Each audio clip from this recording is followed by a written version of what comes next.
Welcome to the Minifigure Machine, where I show off some custom figures from my LEGO collection from all over the LEGO eras and from all over the different themes. And this guy you're looking at now is definitely an amalgam of a few different things. We can see a lot going on with this figure. And first, let me just have you take a look at him and I will explain to you who this guy is. So this is the Loyalist Captain. Now, a bit of backstory. My buddy and I, once upon a time, we built two armies. There was the Resistance and the government. And the Resistance army was full of civilian fighters and people with modded cars and trucks who fought mostly in numbers and with, kind of DIY style weapons. But then there was the government, which had all the technology. And this guy is the commander of the Loyalist Legion to the government, which basically was a regiment of civilians who decided to fight for the government.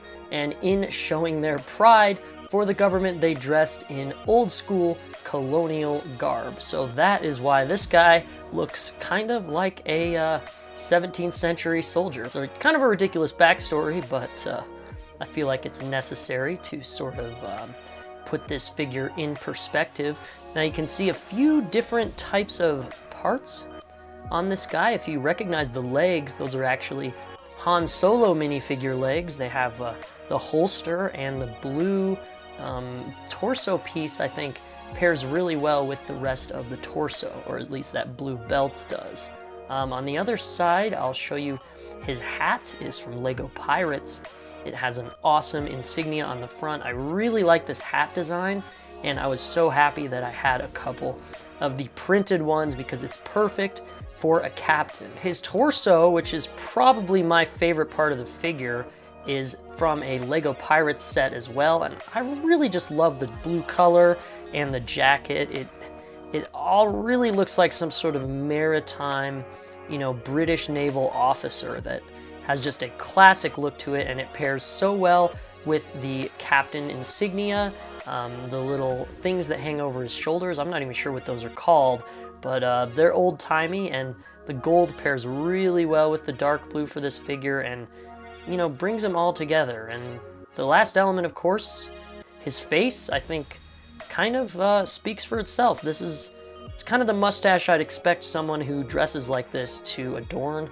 And the intense look on his face looks like he is ready for some combat, ready for a battle, and ready to command the rest of his troops.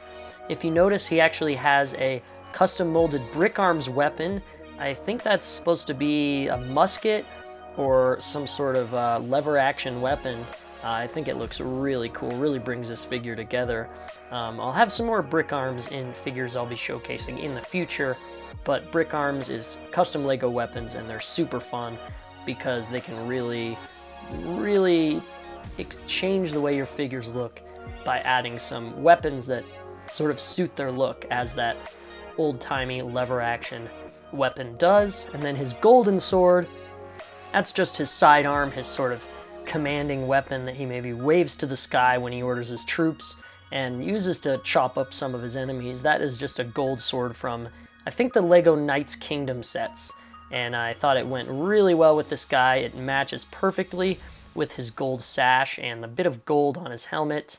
This is one of my favorite figures. Every time I look at this guy, I'm like, this thing just works. I was happy to show him off on the Minifigure Machine.